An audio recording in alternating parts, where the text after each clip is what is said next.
The Speaker's announced policy of January 3rd, 2013. The Chair now recognizes the gentleman from Arizona, Mr. Franks, for 30 minutes.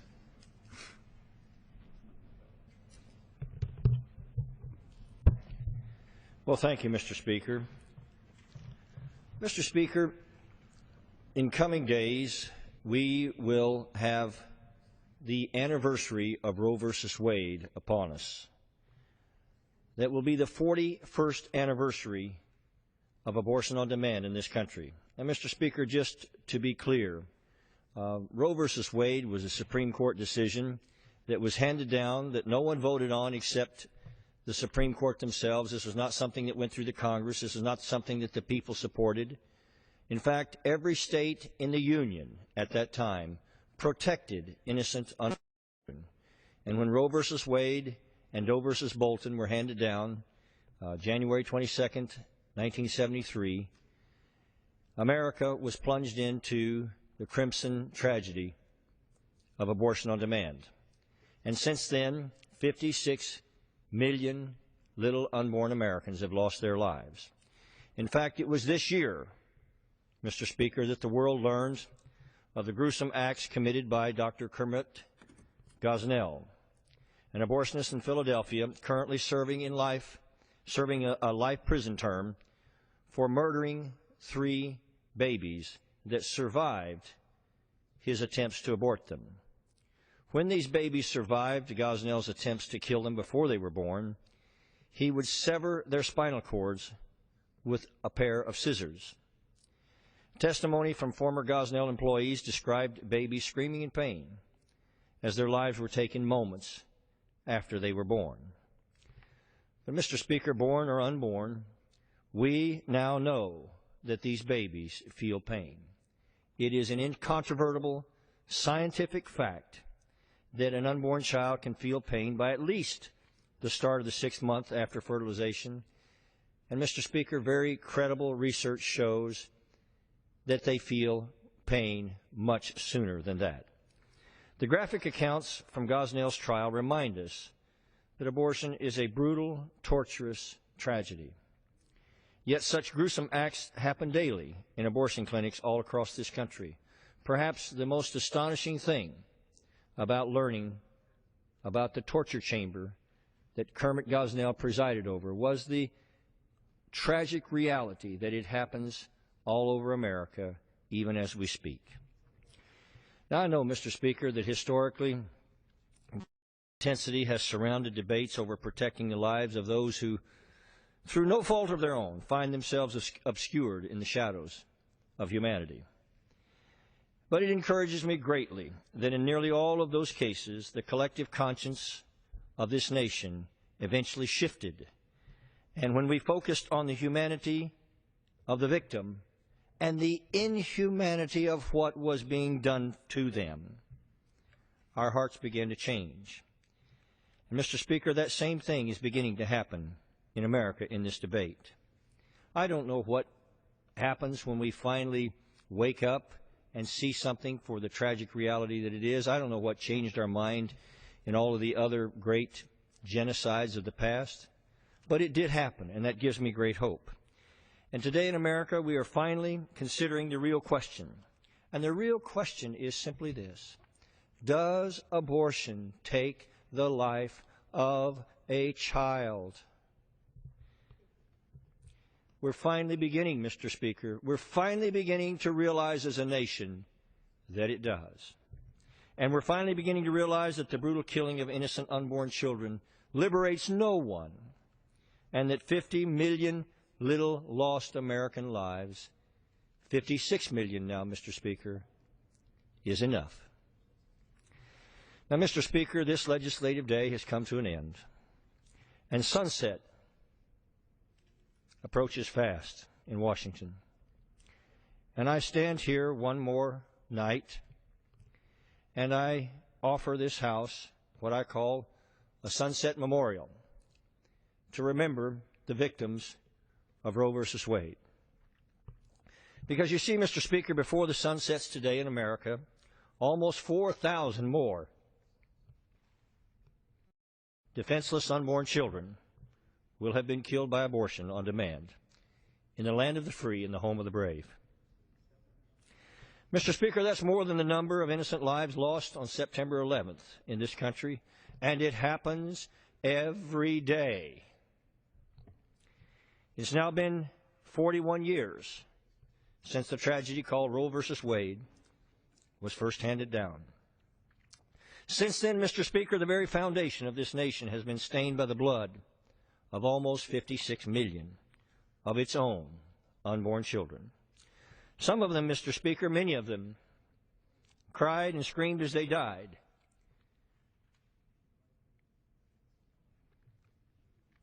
But because it was amniotic fluid going over the vocal cords instead of air, we couldn't hear them. Now, all of them, Mr. Speaker, had four things in common. First and foremost, they were just little babies that had done nothing wrong to anyone. And each of them died a tragic and profoundly lonely death. And each one of their mothers, whether she realizes it or not, will never be the same. Each one of their mothers is a victim, and this society can't see that either sometimes. And all of the gifts that these children might have brought to humanity are now lost forever, Mr. Speaker. Who knows which one of them might have found a cure for cancer? Or who knows, maybe they would have just loved flowers, you know?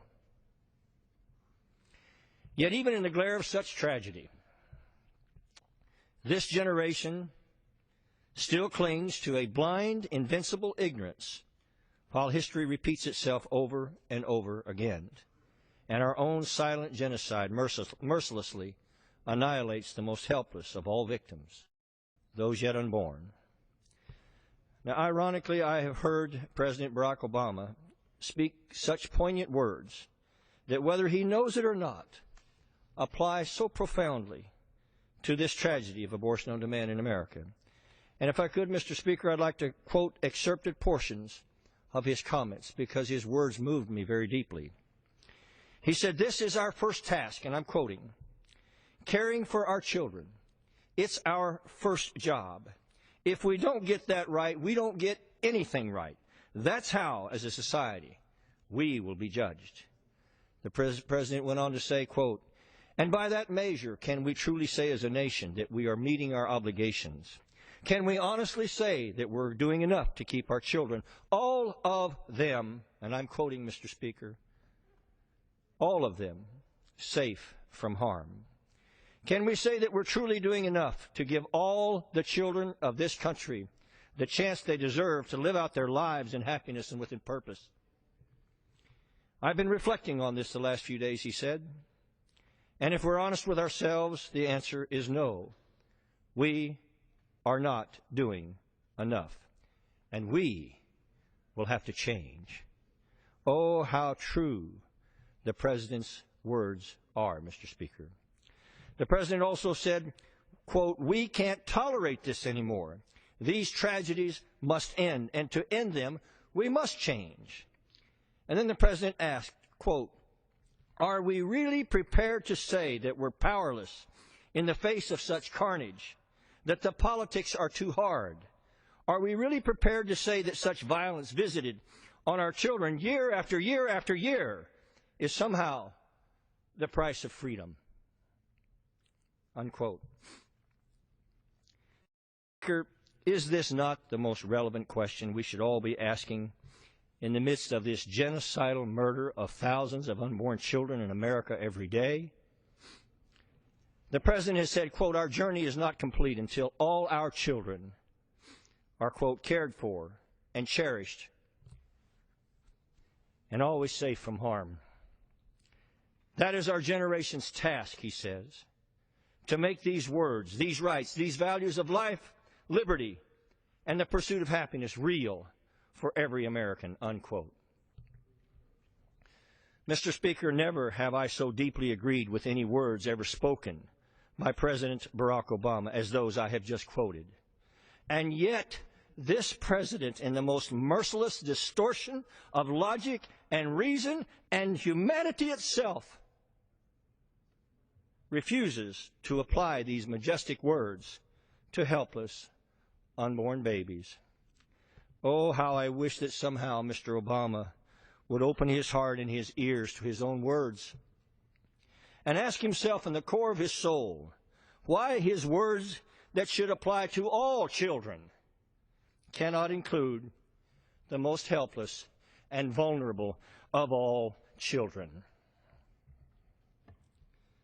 When Barack Obama took his oath of office no more than 200 yards from this well, he put his hand down on the same Bible that Abraham Lincoln placed his hand upon when he was sworn in to take his presidential oath. Mr. Speaker, we should remember that we honor Abraham Lincoln most because he found the courage as President of the United States in the days of slavery. He found the humanity within himself to recognize the image of God stamped on the soul of slaves that the Supreme Court said were not human, and that the tide of public opinion didn't recognize as protectable under the law.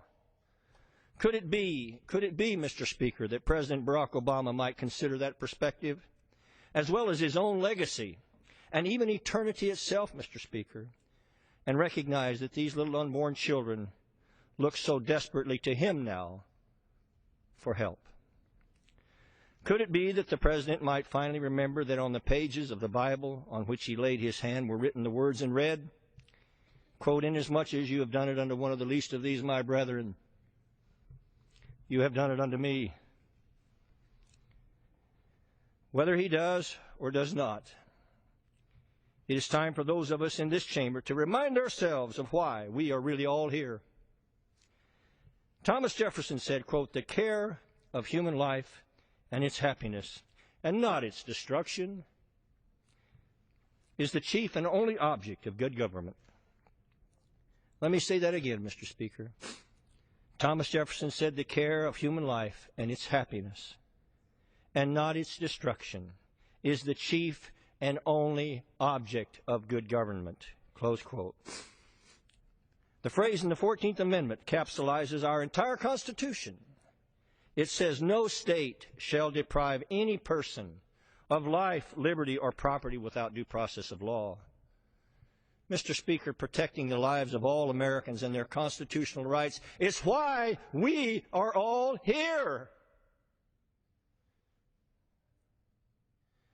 The bedrock foundation of this republic is that clarion declaration of the self-evident truth that all human beings are created equal and endowed by their Creator with unalienable rights, the rights of life and liberty and the pursuit of happiness. Every battle our nation has ever faced can be traced to our commitment to this core, self-evident truth. It has made us the beacon of hope for the entire world, Mr. Speaker. It is who we are. And yet today, another day has passed, and we in this body have failed again to honor that foundational commitment. We have failed our sworn oath and our God-given responsibility as we broke faith with nearly 4,000 more innocent American little babies who died today without the protection that we should have given them. So, Mr. Speaker, let me conclude this sunset memorial in the hopes that perhaps someone new who heard it tonight will finally embrace the truth that abortion really does kill little babies,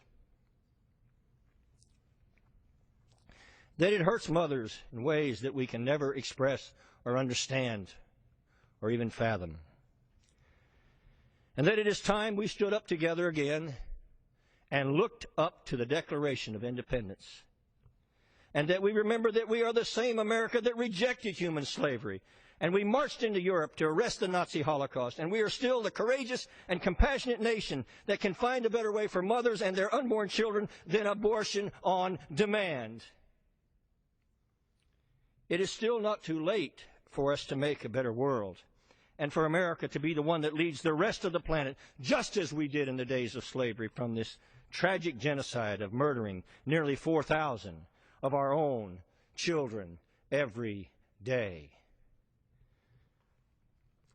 So now, Mr. Speaker, as we consider the plight of the unborn after 41 years under Roe versus Wade, maybe we can each remind ourselves that our own days in this sunshine of life are all numbered, and that all too soon each of us will also walk from these chambers for the very last time.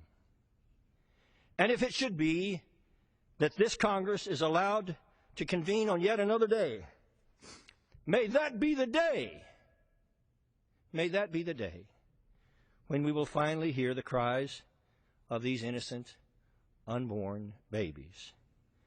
Maybe that will be the day we can find the humanity, the courage, and the will to embrace together our human and our constitutional duty to protect these, the least of our tiny little American brothers and sisters, from this murderous scourge upon our nation called abortion on demand. Mr. Speaker, the sun is now setting. It is now 41 years, almost to the day, since Roe versus Wade first stained the foundations of this nation with the blood of its own children. This, in the land of the free and the home of the brave. Thank you, Mr. Speaker. I yield back. The gentleman's yielded back. Under the Speaker's announced policy of January 3rd, 2013, the Chair now recognizes the gentleman from Texas.